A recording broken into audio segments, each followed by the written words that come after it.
Yo, yo, yo, yo, yo, what's going on? This is the NRW, where nerds rule the world. It's your boy, Kuya P, aka Patrick Michael Strange, the Adobro, the Babinka boy, the leader of the Hala Hala homies and the Sana Gang of the ShoPowSho, back again to do another ShoPowSho, of course, with the amazing Ates -1. All the love to Kat. We already know we've been missing her all year, man. We've been missing her all year. We love you, Kataphorric. But there you go. There you see her, who is still with me, Miss Viva Valentina, fresh from PAX East, as well as the Stuffy Spa. How are you, Tina? I'm great. I'm nursing a spring cold, not a PAX plague, but a spring cold, with congestion and things. So to our viewers, listeners, I'm sorry if I sound some raspy. It's just some sexy. That's sexy raspy. Just a little moodiness to it. But I couldn't miss today because we have our boy Kenneth Tan coming back. Yes, returning. You know we love him. Let's just bring him on because we have a lot to catch up on. Yeah. We're gonna bring him up on the screen right now. There you go, Kenneth. Yes. You can unmute. We are so excited. We love it. Blasting on. Hey guys. Welcome back, Kuya Kenneth, man. So happy to see you. So delighted. Thanks for having me. I'm real happy to be back filling in for Dante Bosco again. This guy, we cannot. All the Bosco brothers now, really. All those, they're fabulous. They are Bosco, and they are out there. I'm happy that I could fill in. So heck yeah. Yeah, definitely. So good to see you again. It's super good to see you too. Oh man. Also, I think Kat is doing a really good Sasuke impression right now. Where is she? We're all looking for her. Living it up in Japan. We miss you, Kat. Oh man. Yeah, I miss her too. I'm so happy to see you guys. Definitely, man. I hope you're well. Life is treating you right. I know you've been keeping it mad busy, which is one of the reasons you're back. We're gonna definitely talk about that. But just in general, other than what we're gonna talk about, just check-in time. Like, how's life in Cali? Any new movements? Any other things? I know we went since the last time we talked. We also had a D&D episode. I know you've been dipping your hand in that a little bit. Has that been like I'm a level 1 cleric. It's not a big deal, you guys. It's not. So it hasn't really been the pastime of. I was curious if that became like your pastime of choice during this pandemic, or what has else filled that need? Yeah, I mean a little bit. Actually, I do have like a D&D group that I like. We like started the pandemic. I'm actually level 7. I was I don't want to I don't want to brag, but I'm level 7. Solid, you're solidly in the game now. We're in it now. Yeah. And it's crazy when you talk about some of my buddies in the group, they'll be like, my wife nods politely when I tell her about what happens during the sessions. Because and my mom does the same thing, right? That's a thing, right? No, D&D is bless our little hearts, because nobody wants to hear about our D&D and nobody wants to hear about our characters, but that's all we want to talk about. It's like all I want to do is oh my gosh, you won't believe the griffins we slayed. And then my party, we did this really cool thing and we comboed and it's like, okay. That's great. Yeah. Oh man. I feel I'm sorry, Kenneth, go ahead. I was just saying we got to do that again. That was super fun. Oh, absolutely. Cats eat, praying, and loving over in Japan. So we got to nudge her a little hey, Kat, wanna DM for us some more? Yeah. I feel like it's ever since we last played, everywhere I look now, it's like D&D is taking over. There's that show that's on Prime Video. I forgot the name of it. Critical Role. Vox Machina. Yes. It's everywhere now. Everywhere I turn, D&D is taking over. And I mean, real world sucks. So fantasy world, we can be hot and skillful and go on adventures with our friends and fight dragons and do magic. Duh. It's awesome. Yeah. Oh, Kuya P, do you have a regular D&D group that you're in too?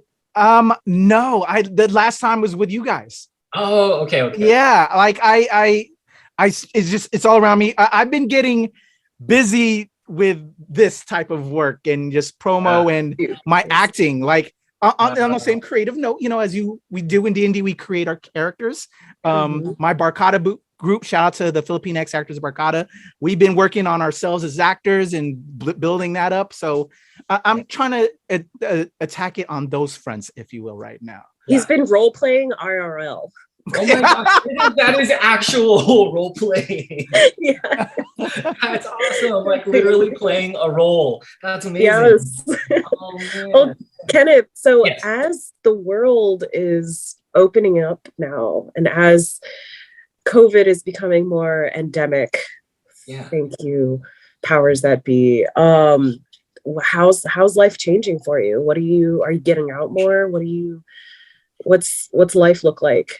I'm digging my heels into staying in. It's weird. I didn't realize I was an introvert. I'm like, hey guys, but we're still gonna stay inside, right? And like, we're still gonna wear masks. Like, don't perceive me, right? And like, even like, and then with the D&D room, like, we're still gonna play, right? Like, right? You guys, we're still gonna do all the inside stuff, right? Like, outside's cool. Yeah, I mean, I've been going out a little bit more. So that's been great. I don't know. It does feel good to see things like open up a little bit more, right? And like being able to get out there. Like right now, like I'm in LA right now, so it's really cool. Yeah, I'm down. My family's down here, and then I have like 1 or 2 book events. That's right. I love it. Happening there. So that leads us into the reason why you're back with us today. You just came out with a new book, and I think Kuya P actually has the book here. Hey, yo, real talk. So as you know, when we've had Kenneth on, like, I don't know if it was suggested with us or if it happened before or after, but like, Kenneth, I love you, man. I love your story. So inspired by your story that, still working on the screenplay. I have my notes down in final draft. I'm going to put that together, and I've been talking to a few heads about it. One of them being a Bosco. I'm not going to say which Bosco. I've talked to you about this. I reached out in between the last time. So I'm putting in work, brother, because I believe in you. I believe in your story. I think it's so beautiful. But since then, he put together an amazing book. And I actually have it right here. I haven't opened it because I've been busy. And at the same time, I was like, I wanted to record it. I wanted to like actually record myself doing an unboxing, which I do on the channel with some of the other stuff that comes in. But when this came in, it was very special, and I wasn't sure how I wanted to do it, and I wanted to do it right. And then after a while, I was like, I think we actually booked Kenneth for this, and I was like, you know what? Let me just save it for this moment, so he could see my genuine maybe reaction to it. I don't know if he cares to see it, but Kenneth, I do. I'm just so proud of you, man. And he also sent me a soft copy, so I do know what it looks like, but it's gonna feel different, when you actually see you hold it in your hands. Yes, and you smell the pages.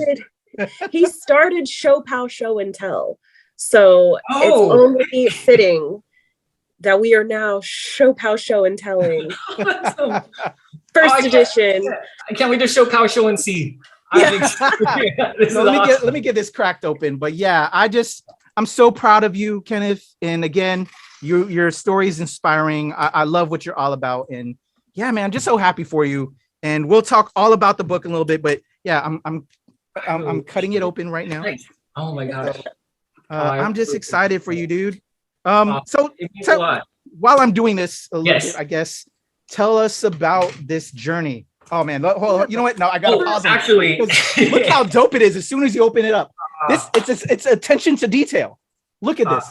So right when you kind of like cut it, you can see this is just presentation. I love stuff like this. I love the fine details as a creative. So Kenneth, man. I appreciate Kuya P. So that's my Lola signature. I was going through like her things, and I found I don't know, like if we had like downtime during the day, we just practice. She just liked to practice penmanship, so she was writing her name over and over on a piece of paper. So that's her signature. And then the paper I drew the tissue paper, so it's supposed to be like weaving. Oh wow! Yeah, beautiful. Okay, all right. I'm gonna set this down because I feel it's kind of sliding. So I don't want it to slide out. And because I'm one of those Filipinos too, not too much like my grandparents, like moms, where how like when you're unwrapping, you want to just get the tape right. But that's what I am actually doing right now because it is nice and it's slipping. So I can actually slide it in a way without messing up the paper. So there we go. That's Pinoy as fuck right now. Oh, that was suave. That was smooth. Smooth. Dude, my goodness. A memoir in words and illustrations. Kenneth Tan, illustrated by Crescenciana Tan and Kenneth Tan. Oh my God. Wow. I love the gold embossing on the side. So, dude, I know you cried. You're an empath like me, Kenneth. When this came in, when the book started coming into the house, what was the feeling when you pulled that first copy out the box, man? Oh my gosh, it was. I don't know what the words are to explain it. I felt a lot of different things. I think just kind of a release because it's been a long time. And actually, now that I think about it, this time it's been about a year when we were speaking, maybe a year ago. That's I think maybe one of the first times I actually like voiced like I'm gonna try and do this thing. So it feels really nice to be talking with you again because I feel like we were there at the beginning before, like when it was just an idea, and I was like thinking, here I go. Can I really do this thing? And I really appreciate like just feeling like the support from you. All of you just so supportive and positive about it. And love you, brother. Love you. I love you too. That really carried me through it. So unboxing, opening it and seeing it and holding it was just a release in a way. Gosh, like a tangible thing, this tangible memento. So now the paper. Now that we got you in your feels, for our audience, give us a brief history of what you do, what you've created with your grandmother, and how that led to this book. Nice. Okay, sure. Sounds good. So this all started with an art project, I guess, called the Lola and Kenneth collaboration. So I moved home to help my mom care for my grandma. And we were just, watching Netflix every day, watching Murder, She Wrote. And so one day at the kitchen table, I asked Lola, what do you want to do today? And she said, something that is for a purpose. And I'd heard that like, okay, art was a form of therapy that seniors sometimes did. So we gave it a shot. And Lola just started making watercolor paintings. And I thought, okay, I wanted to remember all the stories and things that she was telling me. So I started drawing her memories on top of them.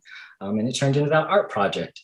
So she passed a couple of years later, and I had all of her paintings, and I thought, I'm going to finish everything that she started.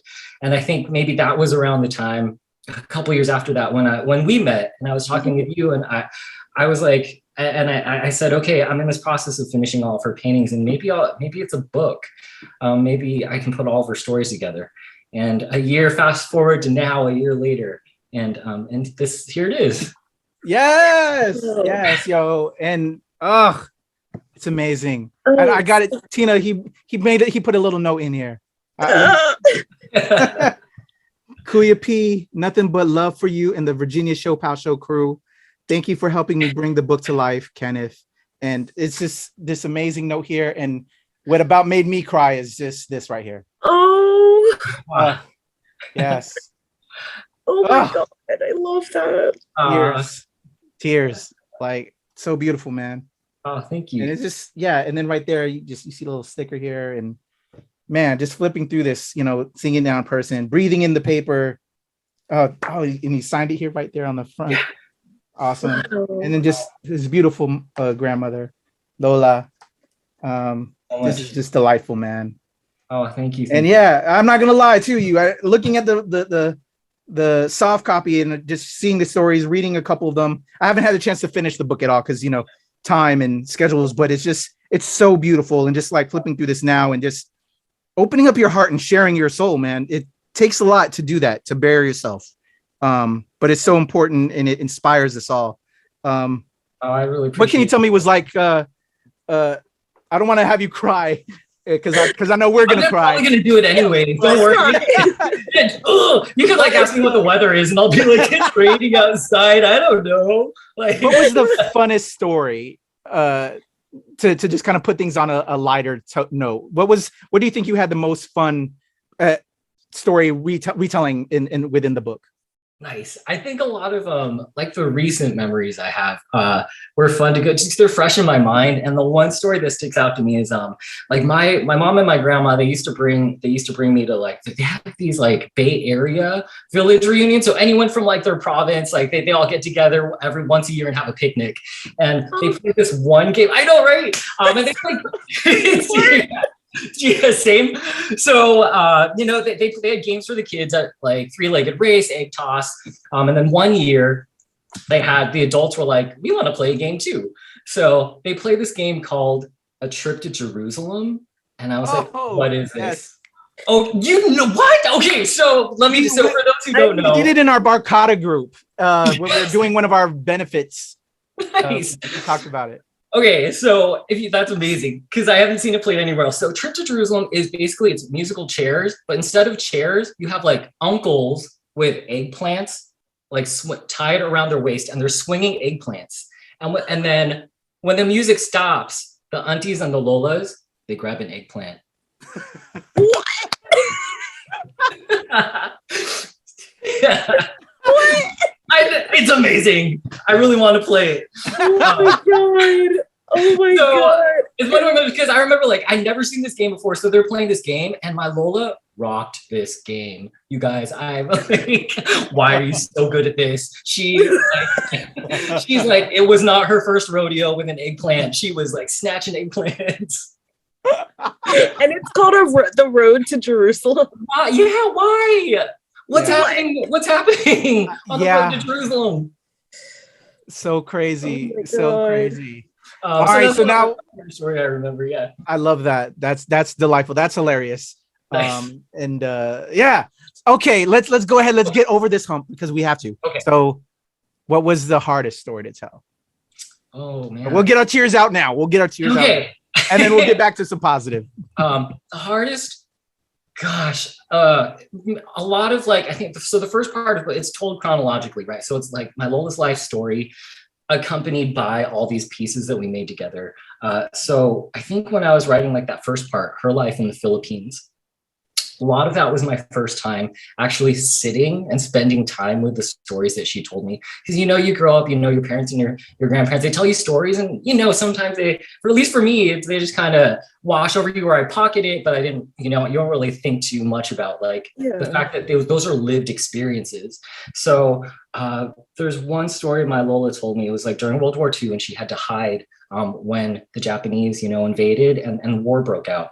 And so she was telling me they were hiding they ran into the hills and she was hiding there and she had dug a pit, her and her cousins and these two brother, sister they were hiding with. And they dug a pit and they would go hide in there, cover themselves with leaves whenever the Japanese soldiers were coming. And my grandma, she told me, we have to hide and we have to put dirty things on our faces because if they find you, they will force you to do sex. And so things like that, I don't know why. I was really little when she told me these things. And so, they just kind of washed over me. And so revisiting them now, those memories like that, it was like it was just the first time I had to sit with it and realize like, oh, this is a real lived experience. And it brought up a lot of things like, how did she know that women were being raped? They were just hiding by themselves in the mountains. How would she even know? And, how did you know, Lola? And so, I think, working through her life stories, raised a lot more questions too. Right. It just speaks to like the terror that they lived in and having to hide from that. That's yeah. God. All right. So we moved past that. That. But so I just want to show people that's watching this just how important this book is and just the story that you're going to get. You're getting everything from Kenneth. He's opening his heart. And I want to know what it was like from the family. What did the family tell you as you're, putting this whole thing together? If they gave you any input once it was done, what did they glean from it? What was that like as a family where you're essentially exposing this other family member to the rest of the world?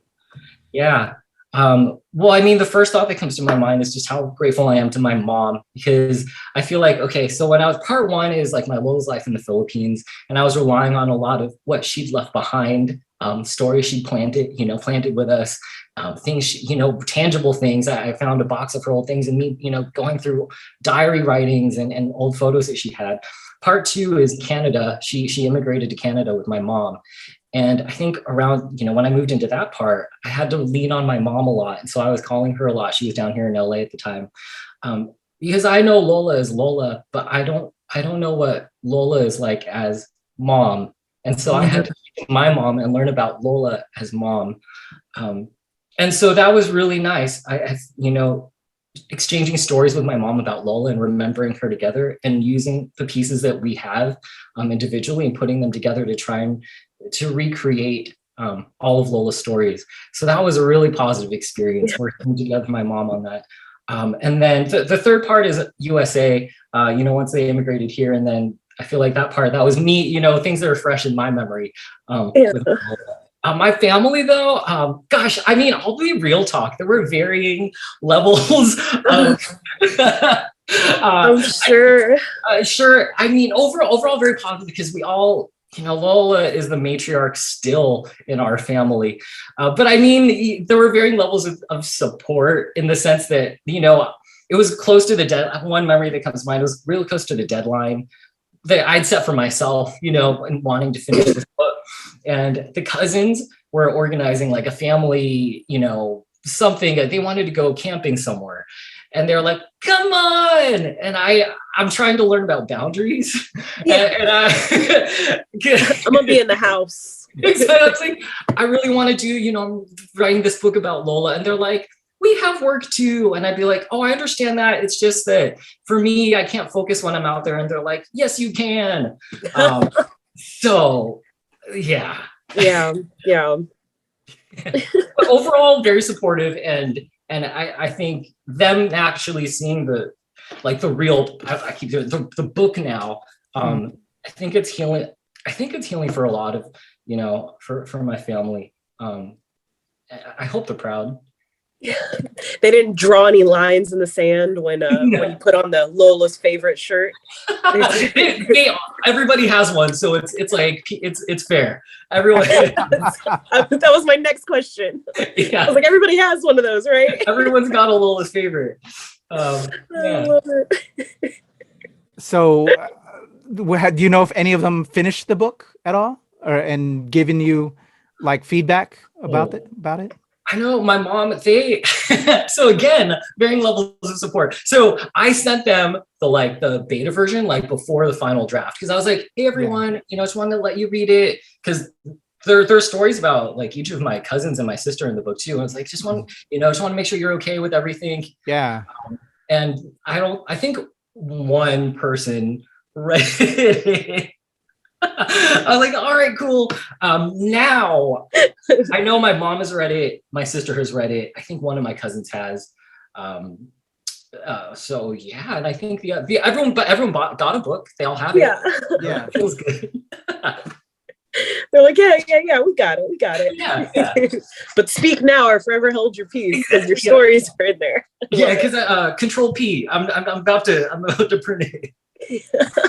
I think eventually, whenever the ones that didn't read it, or just it's rare that a family, that this happens, and does something like this and just with all their heart, because you can see the love. I think it's written and made with love, and it's so inspiring. It's so beautiful. Again, I'm not your family, but I mean, you are Kuya P.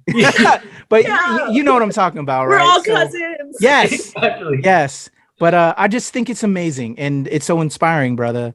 And no, I think it just, it's wild, when someone does like this, because it's not just a regular thing. So I hope they appreciate it eventually. If I'm sure they already do, but just those that might be on the fence, we'll see just how beautiful this is. So with that being said, we spoke on the family side of things.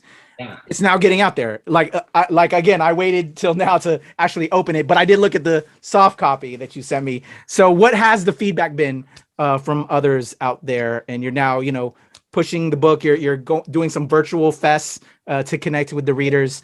Tell me what some of the feedback has been. Yes, overall very warm and positive and very supportive. So I'm very. It makes me makes me proud of my grandma. So it's been I can't be more grateful. It's been very positive to the people who have read it. And then like you were saying, I'm trying really hard. Like I self-published it. So now I'm just like knocking on doors, writing cold emails, trying to see if, who will carry it in their bookstore, which bookstores will carry it, seeing if libraries will carry it. But yeah, the response for the people who I'm so appreciative of the people who like stop and hear me out, hear me and my grandma out. That it's been very supportive when people do stop and hear us. So yeah. Yeah, I saw your schedule of promos and like some Zoom calls, and I'm like, yes, put some on my calendar. I'm gonna try to pop into these Zoom meetings. Again, just supporting the fam, and I think it's just such a beautiful story. Your artwork is beautiful. It gives me these like Filipino fairy tale vibes. Like that's the aesthetic and the feel that I get, and just knowing that it was created not just by you but by you and your grandmother. And I love that. Wow, thank you so much. Oh, that means a lot. I like to your point, like I keep her picture in the my copy. I keep her picture in the front, so I remember it's her. Yes, this is me and her together, and who I'm doing this for. So thank you. That means a lot to hear that you like our work, her work. Yes. Thank you. The collaboration. I'm gonna let Tina make those notes because that's what she does.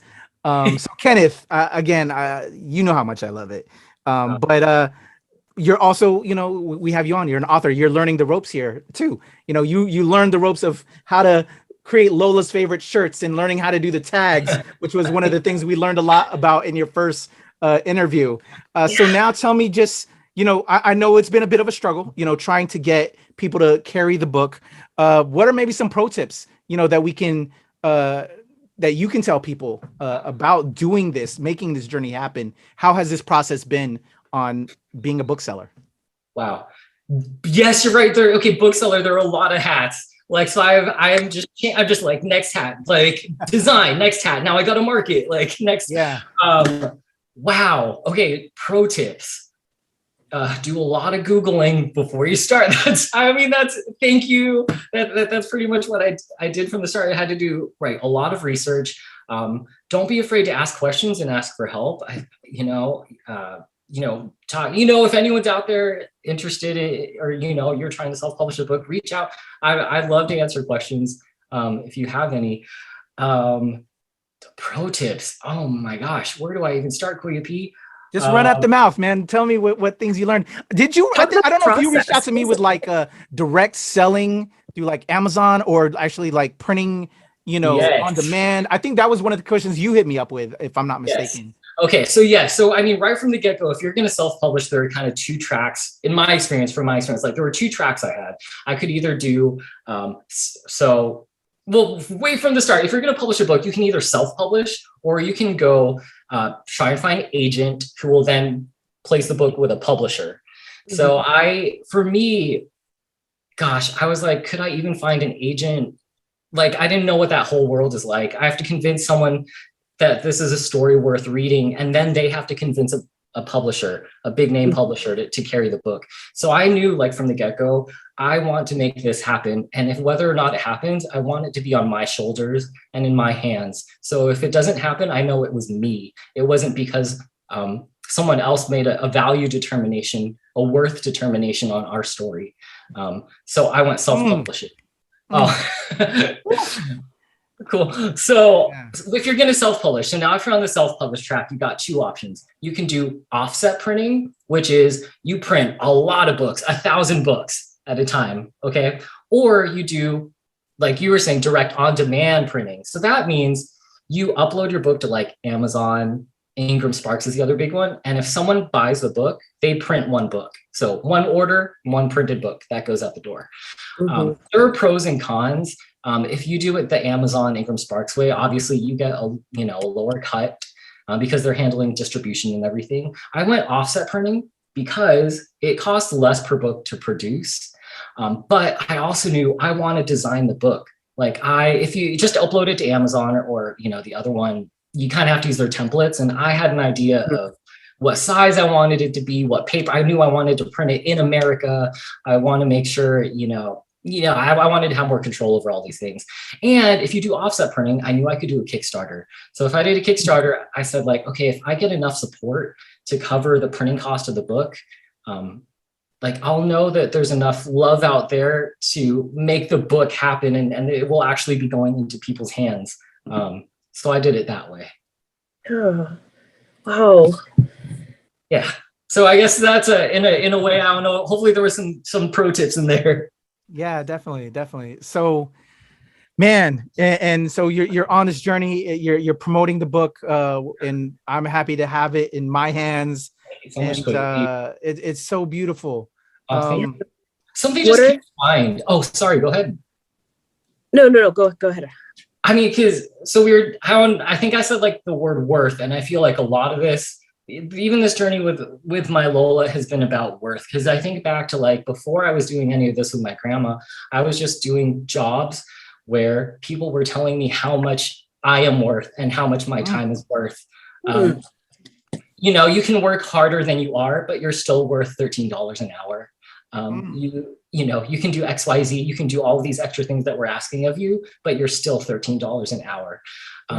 When I started doing this with my Lola, and even though we started making prints and going out to like markets and things, it was the first time my Lola and I had said, this is what we're worth. Yeah. So I just think about it. So, and going through this process, there are a lot of worth. I don't know. I feel like I had to reflect on a lot of what we're worth. I got to determine, even, the price on the book, because I think about, what is the worth? Anyone could, it's $50. And I thought, someone can say, wow, that's a really expensive book, but I can't put a price on like my Lola story. What price do you put on someone's life?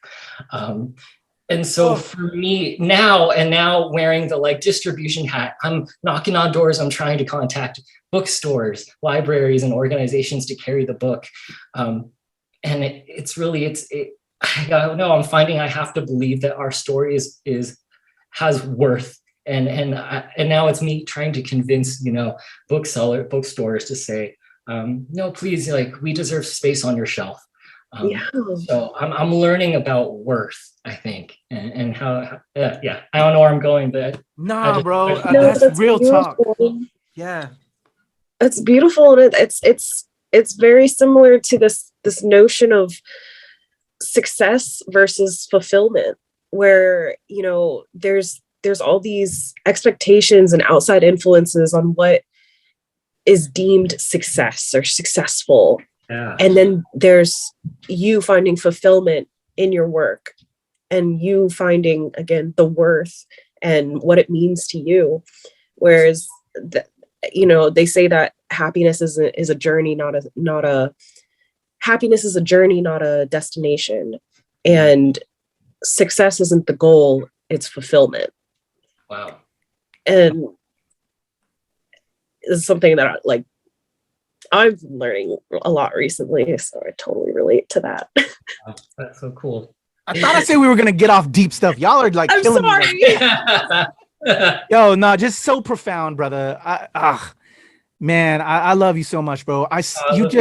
Your energy exudes your heart. You know what I'm saying? That light is so amazing, and I just want the most for you, man. Because I feel it with every action that you're doing, with every word that you're saying, and I just, man, if they it's like you want to hit these other booksellers in the head and like shop owners, like, are you not listening to this man? Like, he's beautiful. He's showing his heart with his story, and just this amazing piece of work that's inspiring. Like, the aesthetic, like everything, as the marketing side of me, and like the way you put your site together, the way you present your book, the way you're presenting yourself right now, is like, if I only had more power, I would do everything I can again to put the spotlight on you, Kenneth, man.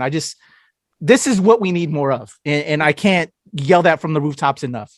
And I thank you for giving us this that I can share with my family and friends and be just like, yo, this is what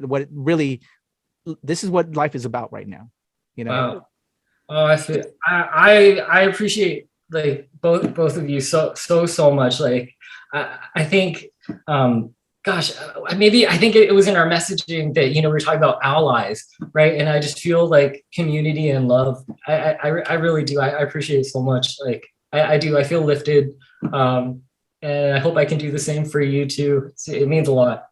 Let's keep speaking on that. Like not what's the next step, but like what can our community do for you? If you could ask the universe, you can ask the community for one thing. How can we support you? I mean, I think one thing is if you have like a favorite bookstore in your neighborhood, just say, you know, even because they really do, they listen to their community, the bookstores. So if you mention like, hey, there's this book, you know, I know about, you know, it's by, you know, a guy and his grandma. If you mention it to your bookstore, that really makes a big difference. Because bookstores, they're curating their collection for their community. So it means your word means a lot. So just talking to your local bookstore, honestly. Yes. Yeah. Manifesting that. Yeah. I know, like, I got my local bookstore around the corner. Nice. I'm shooting some emails, stopping by. Awesome. I would love to come through to Virginia. Yo, if you come through here, man, yeah, we've got to connect. We've got to connect. DC area, Virginia Beach area.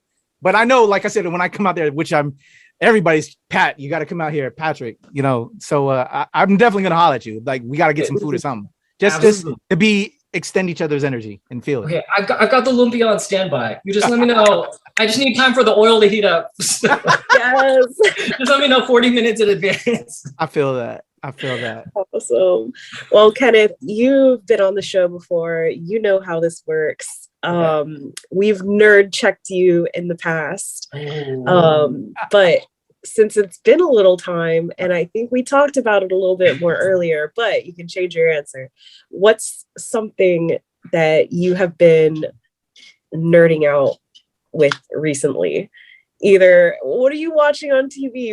How are you passing the time? How are you connecting with friends? What was the last thing that you Googled and Wikipedia'd and fell down a Wikipedia hole? Oh gosh. Well, I mean, right up front, we already talked about Dungeons and Dragons, right? Oh yeah. So okay, that's been done. We stay on D&D. Yeah, absolutely. What have I been watching or geeking out on? I did not come prepared, team. I've just been in like book world.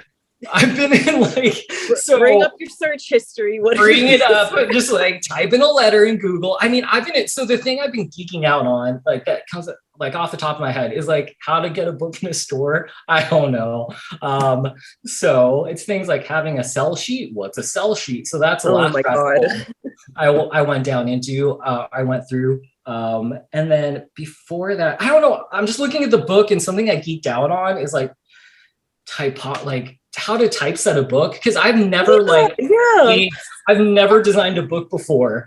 So I mean, it's things you don't even think about, you guys. Like, how much thumb space should I have on the sides of the book? I'd never thought about that. Like, I never knew this before. This is called a drop. I never I see these all the time in books, but I never thought about it. Yeah. So like, how big should the drop be? How much space should you leave for thumbs? How much space between the top of the page and then these things on the headers, like things I never thought about. Why it's important to have more space on the inside of the pages than the outsides, because you want to account for the book like curving. And you want to see the artwork and not have it get lost in the crease. Yes, because one of my pet peeves, like, so when I was like starting to design the book, I just went to like the bookstore, the library, and looked at all the art books. And then one of my pet peeves is when they tuck, you're right, like you said, they tuck the picture like into the fold. Yeah. And you're like, what is this? Like, where am I going with this? Yeah. Exactly. Where's that turtle going? So you're a book layout subject matter expert now. I feel that. I feel that, real talk. When I used to write and publish comic books, like way before I got really heavy with film again, because there was film before that. But when I was writing and publishing comics and doing work with Marvel and had to approve like the blue, we get the draft copy, the proofread copy, right? That you get before they, they actually do it, and you make sure everything's lined up. So like, I feel you on that, because you learn about those little, like you said, the drop, the distance on the side, and where, when it actually gets cut, where it's gonna get cut. Nice. It's very interesting stuff you don't exactly think about. The bleed line. The bleed line of where, what a bleed line. What is a bleed line? I'm not cutting my, It's wild, but it's insane. So I feel you. I didn't know you were working. I didn't know you did that. Yes, yeah. There's a whole. He has worn many hats, Kenneth. Many hats. He loves to stay busy. That's Kuya P's thing. Yeah. When I first got out of the military, I used to write and publish comic books and manage talent at Marvel, DC, and Dark Horse and Tokyo Pop, and I know it well. And actually, I am making a return to comics, funny enough, with Lumpia with a Vengeance. I'm going to be working on Legendary Lumpia Squad. I got your Kickstarter. Yes, I'm one of the creators on there. That is amazing. Whoa. Thanks, Bella. So I am making a return to comics. Cool. That's a cool full circle. And that team, they also backed the Kickstarter from my book. So shout out to Pat. Shout out to the whole squad. Yay. Yes, Yep, man. We got to support each other. It's beautiful. I love it. Well, Kenneth, man, your family, we love you. You inspire us. You are just so amazing, and we can't wait to celebrate and shine a light on the next project you come through. And even if it isn't anything, it's something to us, and we want to know about it because we love you, man. Oh man, tell us first. Guys too. Absolutely, will do. I appreciate it so much. Thank you for everything. Can I mention where to get the book? Oh yeah. That was going to be the next thing. You know how we close out the socials. Tell everybody that may not have tuned in before, your Twitters, your socials. I'll have it in the description below as well, and how they can order the book. But for those that might be driving or just listening right now, how can they check you out? Yes, if you're driving, keep your eyes on the road. I got you. So if you'd like to order the book, go to lolaxkenneth.com, or hopefully your local bookstore. And if it's not there, let them know you're looking for Crescenciana, the book. And on all socials, I'm at lolaxkenneth. There you go. Give Kuya Kenneth some love and support the book. We have to support him and just everything he's doing. Just, you're such a blessing, man, and so inspiring. Thank you so much, Kenneth. Thank you guys so much. This is awesome. All right, y'all. We love you. Love you too. Boom, there you go. That was Kuya Kenneth Tan of the Lola and Kenneth collection, as well as his amazing new book, Crescenciana Tan, his lovely Lola. And again, when we have Kenneth on, because as you see the beauty of his soul, it shines through the Zoom. It's so amazing. I love him. It's just, he's such a pure soul. Yes. Soul. And it's like, even from the first time we had him on, it was just this instant connection. And like, I know, like, we all cried that first episode. And that was the first time we had to like implement the point system, where it was like, if you can make Patrick cry, you get 1 point. If you can make Kat cry, you get 2 points. If you can make Tina cry, you get no points, because it's so easy to make me cry. But it was like the point system, and he got all three of us there. Yeah. So like, and then to have him back and see, like, hey, what's the next step for you? And he was like, I don't know, maybe I'll put it all in a book. And then now here we are. It's a book, and you can get it, and you can find it now on the lolaxkenneth.com and in your local bookstore. if you reach out with them and tell them that you want to see this book, because we want to share more Filipino stories and we want to celebrate those stories. And we want to celebrate those people that have come before, that have paved the way, and that have been so instrumental in the people that we are today. And that's what's beautiful about the relationship that Kenneth and his grandmother had together. Yeah, it's just, we can all relate. And I don't know much more to say.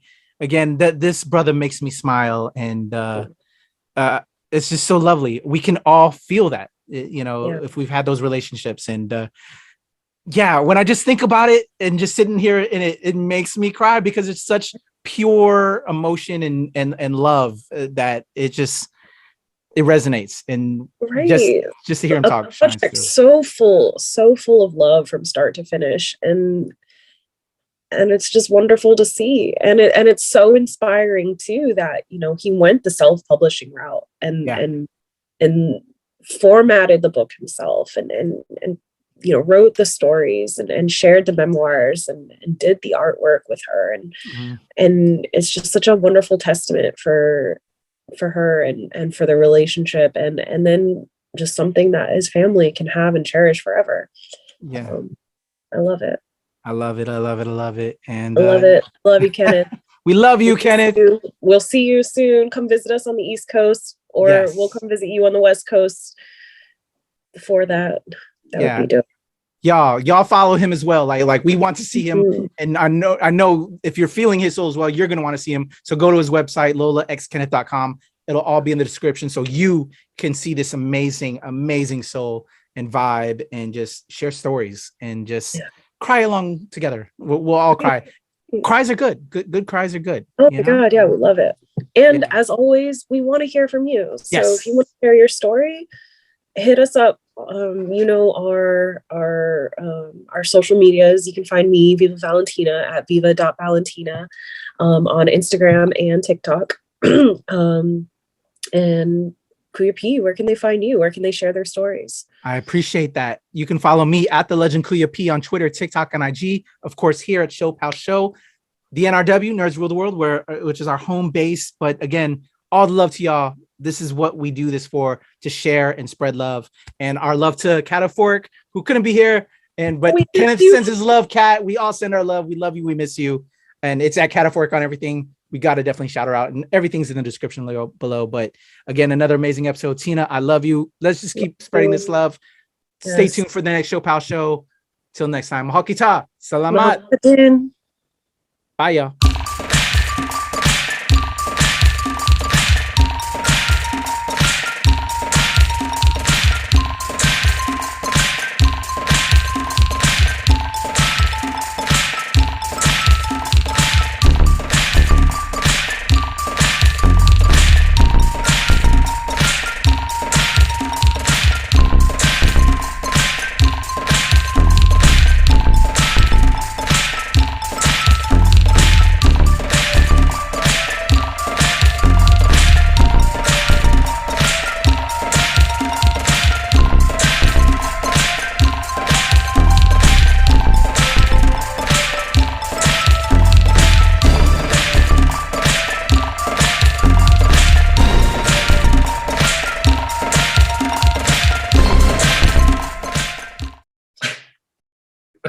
This time for real. Okay, we got this.